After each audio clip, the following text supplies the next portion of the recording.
जय श्री राम। भक्तगणों, सर्वप्रथम आप सभी भक्तों को मेरा प्रणाम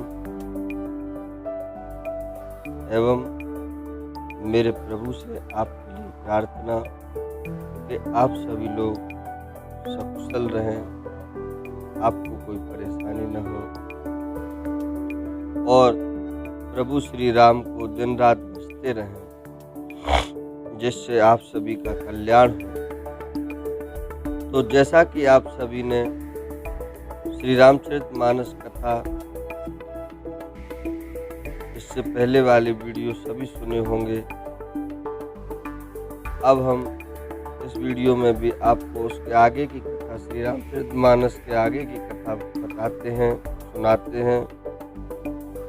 मगर कथा सुनने से पहले आप हमारे चैनल को सब्सक्राइब कर लें, घंटी वाले बटन को प्रेस करें, जिससे आपको सारे वीडियो प्राप्त हों, और चैनल को लाइक करें, शेयर करें। तो पहले आपने कथा में सुना होगा कि अंगद की और रावण की बहस चल रही थी। तो अंगद रावण से कह रहे हैं कि सेना समेत तेरा मान मत कर, अशोक वन को उजाड़ कर, नगर को जलाकर और तेरे पुत्र को मारकर जो लौट गए, तू उनका कुछ भी न बिगाड़ सका। क्यों रे दुष्ट, वे हनुमान जी क्या कोई बानर हैं? अरे रावण, चतुराई और कपट छोड़कर सुन ले, कृपा के समुद्र श्री रघुनाथ जी का तू भजन क्यों नहीं करता? अरे दुष्ट, यदि तू श्री राम जी का बैरी हुआ तो तुझे ब्रह्मा और रुद्र भी नहीं बचा सकेंगे। हे मूढ़, व्यर्थ गाल न मार, अर्थात डींग न हाँक। श्री राम जी से वैर करने पर तेरा ऐसा हाल होगा कि तेरे सिर समूह श्री राम जी के बाण लगते ही वानरों के आगे पृथ्वी पर गिर पड़ेंगे, और रीछ बानर तेरे उन गेंद के समान अनेकों सिरों से चौगान खेलेंगे। जब श्री रघुनाथ जी युद्ध में कोप करेंगे और उनके अत्यंत तीक्ष्ण बाणों से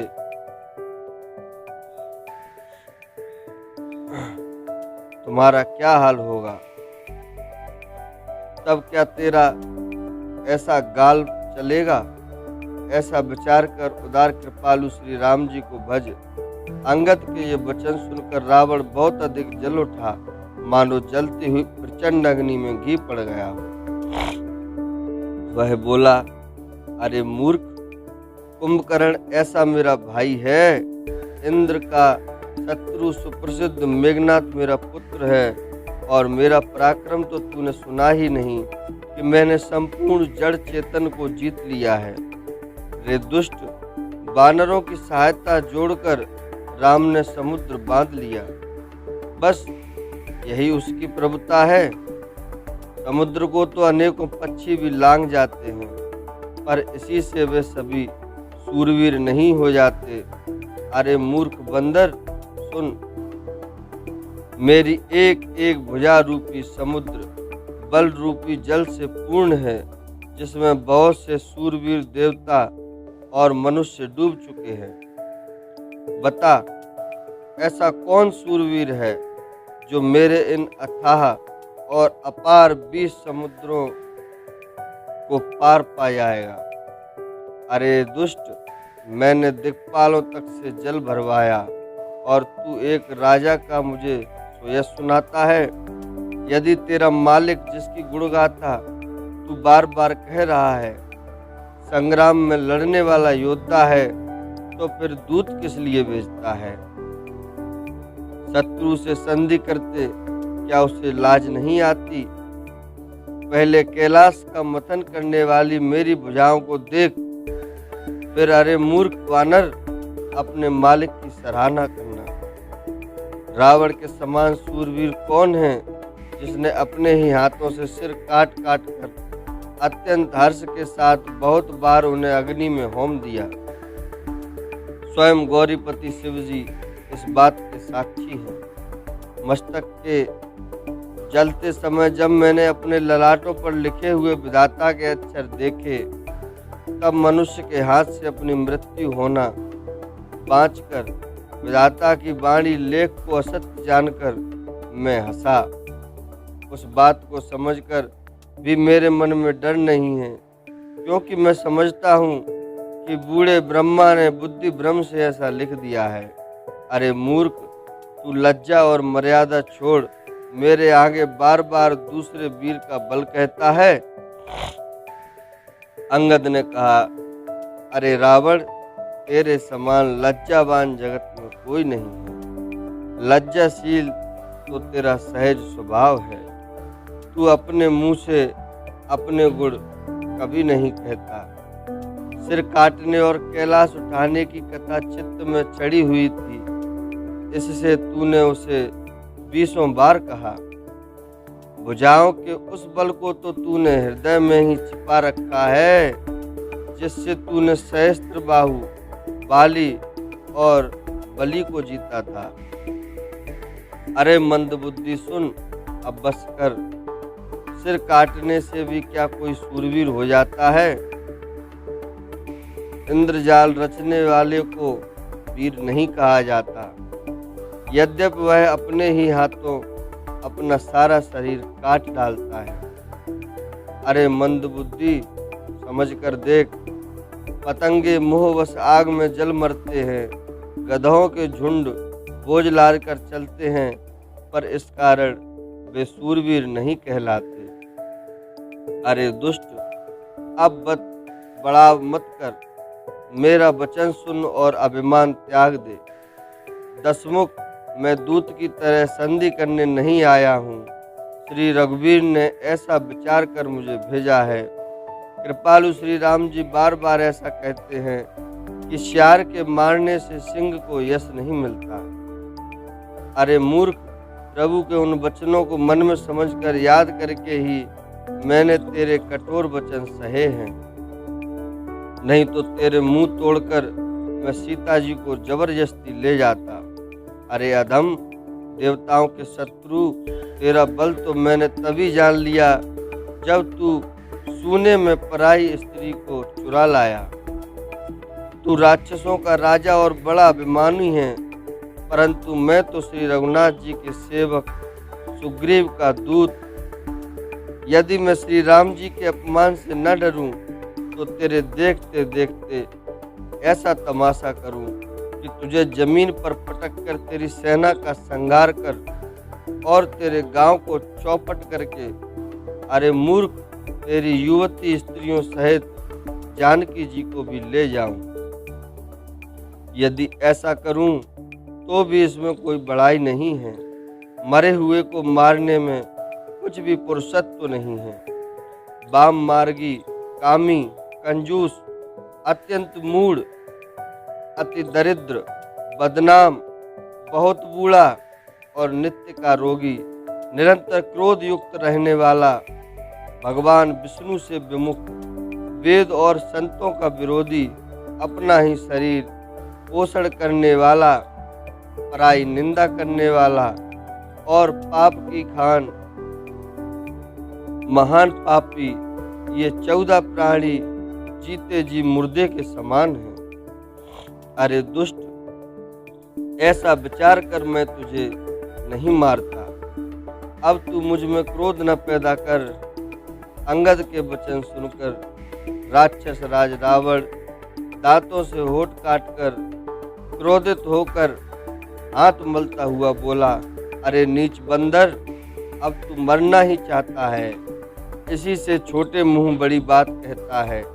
अरे मूर्ख बंदर, तू जिसके बल पर कड़ुए वचन बक रहा है, उसमें बल, प्रताप, बुद्धि अथवा तेज कुछ भी नहीं है।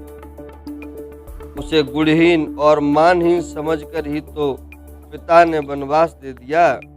उसे एक तो वह दुख उस पर युवती स्त्री का विरह और फिर रात दिन मेरा डर बना रहता है। जिनके बल का तुझे गर्व है, ऐसे अनेकों मनुष्यों को तो राक्षस रात दिन खाया करते हैं। अरे मूढ़, जिद छोड़कर समझ विचार कर। जब उसने श्री राम जी की निंदा की तब तो कपिश्रेष्ठ अंगद क्रोधित हुए, क्योंकि शास्त्र ऐसा कहते हैं कि जो अपने कानों से भगवान विष्णु और शिव की निंदा सुनता है उसे गौवध के समान पाप लगता है। वानर श्रेष्ठ अंगद बहुत जोर से कटकटाए और उन्होंने तमक कर अपने दोनों भुजदंडों को पृथ्वी पर दे मारा। पृथ्वी हिलने लगी, जिससे बैठे हुए सभासद गिर पड़े और भय रूपी पवन यानी कि भूत से ग्रस्त होकर भाग चले। रावण गिरते गिरते संभल कर उठा, उसके अत्यंत सुंदर मुकुट पृथ्वी पर गिर पड़े। कुछ तो उसने उठाकर अपने सिरों पर सुधार कर रख लिया और कुछ अंगद ने उठाकर प्रभु श्री रामचंद्र जी के पास फेंक दिए। मुकुटों को आते देखकर बानर भागने लगे, सोचने लगे, विधाता क्या दिन में ही उल्कापात होने लगा, तारे टूटकर गिरने लगे, अथवा क्या रावण ने क्रोध करके 4 वज्र चलाए हैं जो बड़े धाय के साथ बड़े वेग से आ रहे हैं। प्रभु ने हंसकर कहा, मन में डरो नहीं, ये न उल्का है, न वज्र हैं और न केतु या राहु ही है। अरे भाई, ये तो रावण के मुकुट हैं जो बाली पुत्र अंगद के फेंके हुए आ रहे हैं। पवन पुत्र श्री हनुमान जी ने उछलकर उनको हाथ से पकड़ लिया और लाकर प्रभु के पास रख दिया। रीछ और बानर तमाशा देखने लगे, उनका प्रकाश सूर्य के समान था। वहां सभा में क्रोध युक्त रावण सबसे क्रोधित होकर कहने लगा कि बंदर को पकड़ लो और पकड़कर मार डालो। अंगद यह सुनकर मुस्कुराने लगे। रावण फिर बोला, इसे मारकर सब योद्धा तुरंत दौड़ो और जहाँ कहीं रीछ बानरों को पाओ वहीं खा डालो। पृथ्वी को बंदरों से रहित कर दो और जाकर दोनों तपस्वी भाइयों को जीते जी पकड़ लो। रावण के ये कोप भरे वचन सुनकर तब युवराज अंगद बहुत ही क्रोधित होकर बोले, तुझे गाल बजाते लाज नहीं आती? अरे निर्लज्ज, कुलनाशक, गला काटकर अर्थात आत्महत्या कर कर मर जा। मेरा बल देखकर भी क्या तेरी छाती नहीं फटती?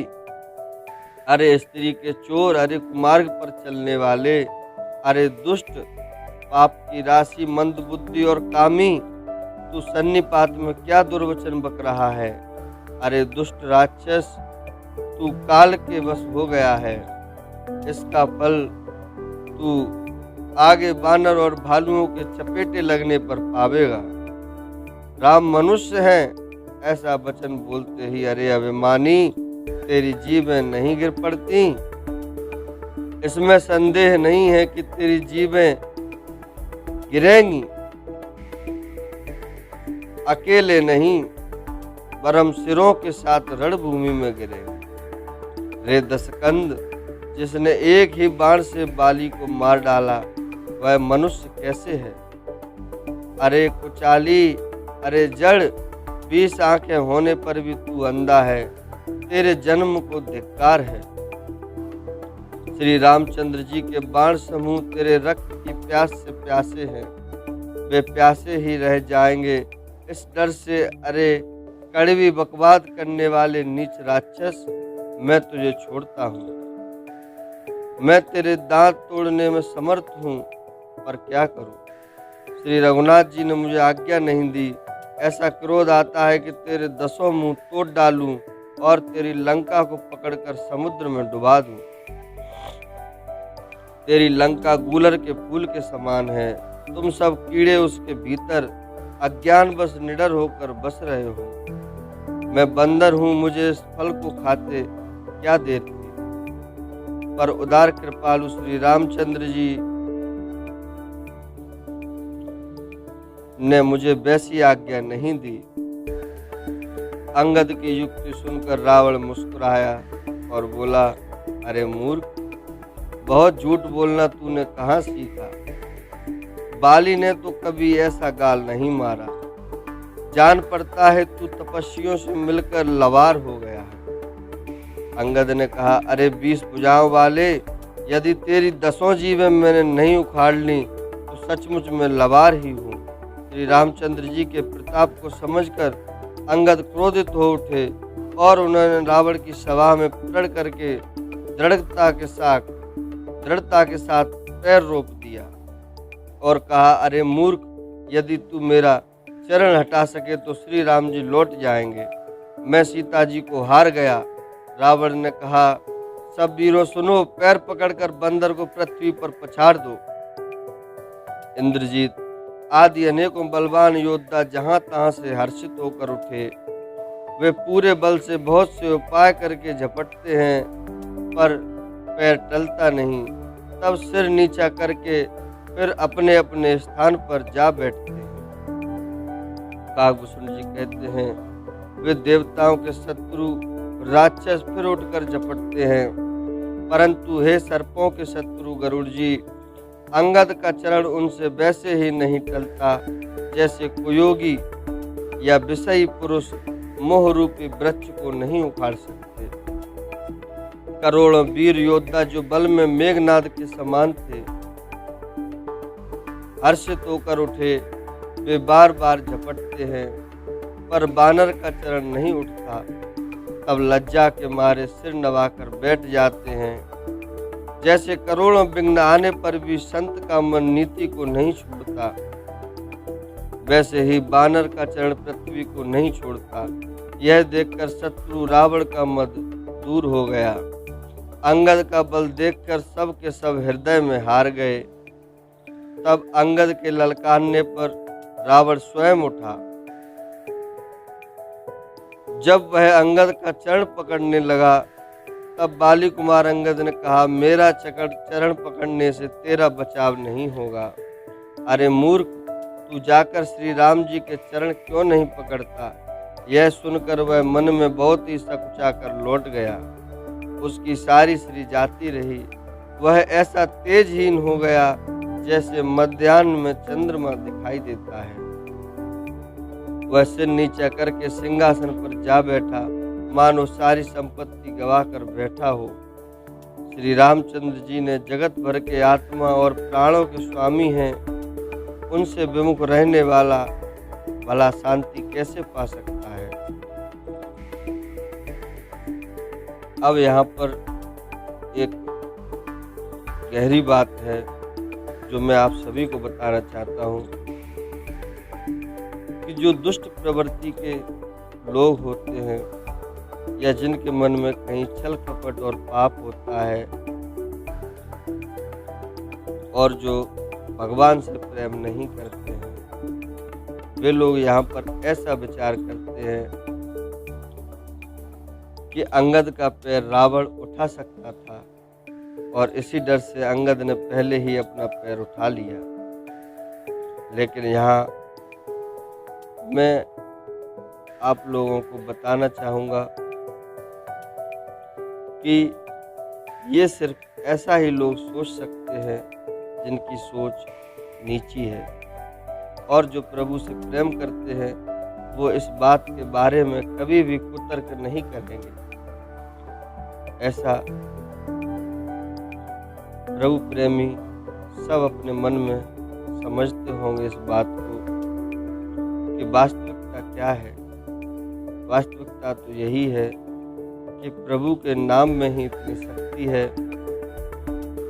कि उनके नाम लेने वाले को ही कोई पराजित नहीं कर सकता। फिर एक रावण क्या, हजारों रावण आया। अब वह सिर नीचा करके रावण सिंहासन पर जा बैठा, मानो सारी संपत्ति गवा कर बैठा, और मन ही मन में बहुत अस्थिर स्वभाव है उसका, उसे शांति नहीं है। अब शिव जी कहते हैं, हे उमा, जिन श्री रामचंद्र जी के भ्रू विलास अर्थात भौं के इशारे से विश्व उत्पन्न होता है और फिर नाश को प्राप्त होता है। जो तृण को वज्र और वज्र को तृण बना देते हैं, उनके दूत का प्रण कहो कैसे टल सकता है। फिर अंगद ने अनेकों प्रकार से नीति कही, फिर रावण ने नहीं माना। अब देखिए यहाँ पर स्वयं भगवान भोलेनाथ त्रिलोकीनाथ स्वयं अपने मुंह से, जो देवों के भी देव हैं, महादेव हैं, त्रिकालदर्शी हैं और सर्वज्ञ हैं, सर्वेश्वर हैं, महायोगेश्वर हैं, वही भोलेनाथ अपने मुंह से इस बात को कह रहे हैं कि भगवान की कृपा ऐसी है कि जो तृण को वज्र और वज्र को तृण बना सकती है। तो बताइए, क्या भगवान भोलेनाथ झूठ बोल सकते हैं? और ऐसे लोग जो अपने मन में ऐसे कुविचारों को उत्पन्न करते हैं कि अंगद ने रावण के डर से पैर उठा लिया, तो उनके हिसाब से वो भगवान भोलेनाथ को भी झूठा साबित करते हैं और भगवान रामचंद्र जी की कृपा को भी तुच्छ मानते हैं। तो इस हिसाब से वो लोग नीच से भी नीच हैं और रावण के समर्थक हैं। और कई विचार इन बातों से लगाए जा सकते हैं, पर मैं चाहता हूँ कि ज़्यादा विचार लगाना सही नहीं है। क्या पता किसी को बुरा लगे। और जो प्रभु के भक्त होंगे, प्रभु श्री राम जी के प्रेमी होंगे, उनको तो बुरा लगने से रहा। वो तो इस बात को भली भांति समझते होंगे कि श्री राम जी क्या है और भगवान शिव जी क्या है। फिर अंगद ने अनेकों प्रकार से नीति कही, पर रावण ने नहीं माना, क्योंकि उसका काल निकट आ गया था।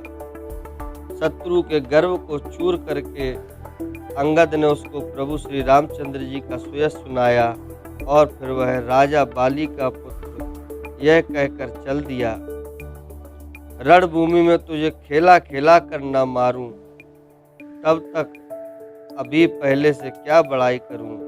अंगद ने पहले ही सभा में आने से पूर्व ही उसके पुत्र को मार डाला था।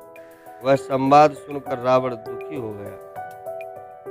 अंगद का प्रण सफल देखकर सब राक्षस भय से अत्यंत ही व्याकुल हो गए। शत्रु के बल का मर्दन कर बल की राशि बाली पुत्र अंगद जी ने हर्षित होकर आकर श्री रामचंद्र जी के चरण कमल पकड़ लिए। उनका शरीर पुलकित है और नेत्रों में आनंदाश्रुओं का जल भरा हुआ है, आनंदाश्रुओं का जल भरा हुआ है। संध्या हो गई जानकर दशग्रीव बिलखता हुआ उदास होकर महल में गया, तो मंदोदरी ने रावण को फिर समझा कर कहा। अब रावण से मंदोदरी क्या कह रही हैं, इस प्रसंग को जानने के लिए आप सभी प्रभु प्रेमियों को अगले वीडियो का इंतजार करना पड़ेगा।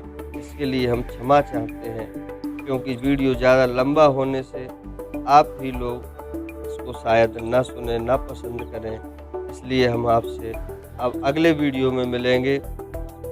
और चलते चलते आप सभी को एक बार फिर से याद दिलाना चाहते हैं कि हमारे वीडियो को सब्सक्राइब करके घंटी वाले बटन को दबाएं, चैनल को लाइक करें, शेयर करें और ज़्यादा से ज़्यादा देखें। श्री रामचरितमानस कथा को अपने हृदय में उतारें और इसका इनमें जो बातें लिखी हुई हैं उसका अनुसरण करें। तो अब हम आपसे विदा चाहते हैं, और जो भी आपको गलत लगा हो या जो जहाँ कहीं भी हमसे पढ़ने में बोलने में त्रुटि हुई हो, उसके लिए हमें क्षमा करें। जय श्री